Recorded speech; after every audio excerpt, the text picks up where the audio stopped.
Welcome to segment 2 of Senior Moment with Nurse Linda. Medical myths. Today we're talking about mental health myths. Yes. And this is Linda, Nurse Linda. Okay, our first segment was on general medical myths. Mm-hmm. This is our second segment on mental health.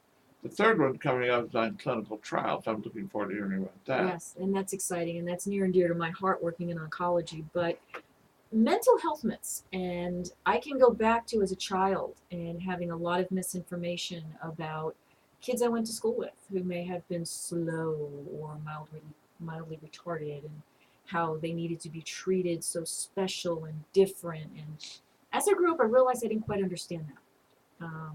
Why do they need to be treated different? And as I grew up, I had a girlfriend who was a little slow, but she kept up with us. She played. We had great conversations. Uh, there were no issues with that. But there are still a lot of things out there that are very pervasive in our society. And we want to change that. Some reality shows are starting to change some of that as to how we look at various disabilities. One for sure is there's no hope for people with mental illnesses. Now, that mental illness creates a whole array of diagnoses. And what exactly is mental illness?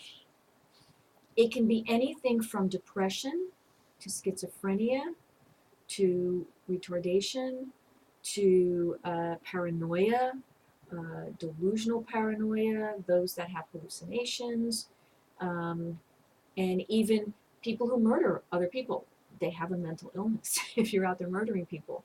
It's, it kind of catches me the wrong way when you hear about a murder on TV and the police come out with, we think he has a mental illness. Really?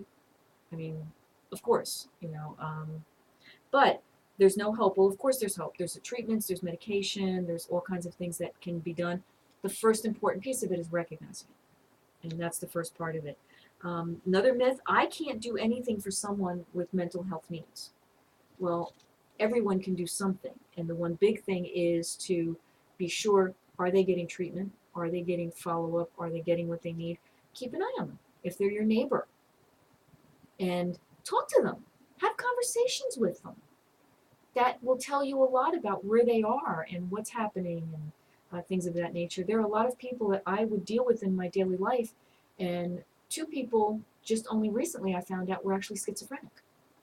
What They had exactly is schizophrenia. schizophrenia? Schizophrenia is uh, people run hot and cold. They're up, they're down, they're Is that bipolar? bipolar fits into schizophrenia. Yes, they may have not necessarily multiple personalities. That's a whole different type of mental illness, but they'll be mean and wild and crazy, and then the sweetest person on the face of the earth. It's it depends on whether they're taking their medicine or not. And when they're taking their medicine, they say it makes them feel dull. And they generally don't like the side effects of the medication. But when they don't take it, they'll be up for days at a time and they feel great and they're getting lots done and accomplished and their brain is racing and they love it. And then they crash. And when they crash, they become suicidal. They can hurt someone. They can have an accident in their car and potentially hurt someone. So you need to be careful with people like that. Absolutely. What if somebody has delusions? Mm-hmm. I'm personally experiencing that, not myself, but my spouse. Mm-hmm. And the nurse said, you can't convince her. Mm-hmm. If she believes something has happened or is happening, Mm-hmm. you can't change your mind. No, Why that not? Logic doesn't work. logic doesn't work because in their mind, this event is really happening. Can you imagine us trying to tell people who are watching the show that I'm not here? And they're going to go, well, of course she's there. I'm listening to her. And they're going to say, the other person is going to say, who are you watching? There's nobody on there. There's nobody on your computer. I don't understand. You are not going to convince that person that I'm not here because their mind is telling them it's real. That's the same thing with somebody that has a mental illness and you're trying to tell them it's not there, but in their brain it is. So you have to work with them and get them to understand they're not crazy. They're not losing their mind, that it's a disease that's making this happen. And we believe that they're seeing these things. We believe that they're really there in their mind. All we can do is tell them that we don't see it. But it's okay if they do, We just want to keep them safe. And that's what we can do to help people with mental illness. Okay. Is don't beat them up and don't call them liars and don't call them crazy. Someone has schizophrenia, they're not schizophrenic. Don't refer to them as the disease, they have the disease, and that's all there is to it. People with mental illness are violent and unpredictable. Absolutely not true.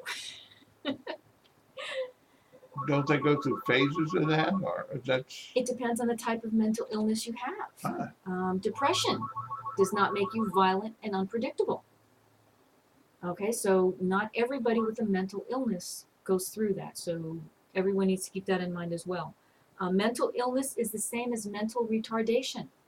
Absolutely not. It's a whole different diagnosis. mental retardation is what? It's when the brain does not develop correctly and people have difficulty understanding or learning. So someone who is mentally retarded, it means their mental growth is slowed or delayed or stopped at a certain level. Okay. Like Down syndrome?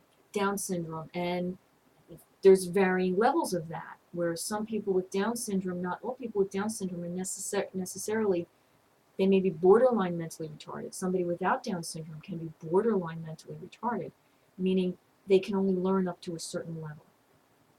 But let's face it, with all the new shows out there and people with Down syndrome being used in the shows, it's easy to see these people can function very highly. So they can understand, they may have difficulty understanding, their understanding may be slowed, and they can be taken advantage of very easily because of that. But it doesn't mean they can't function in society in a normal way.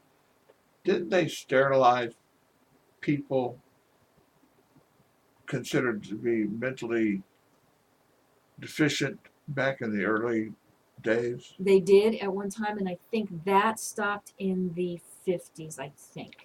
Yeah, that's down south.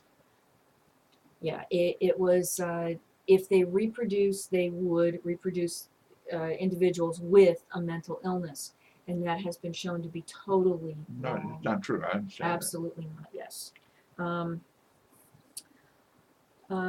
Mental illness cannot affect me, which is the very important place to end the show, because mental illness affects most families in one form or another, through depression, through dementia, which is a form of mental illness.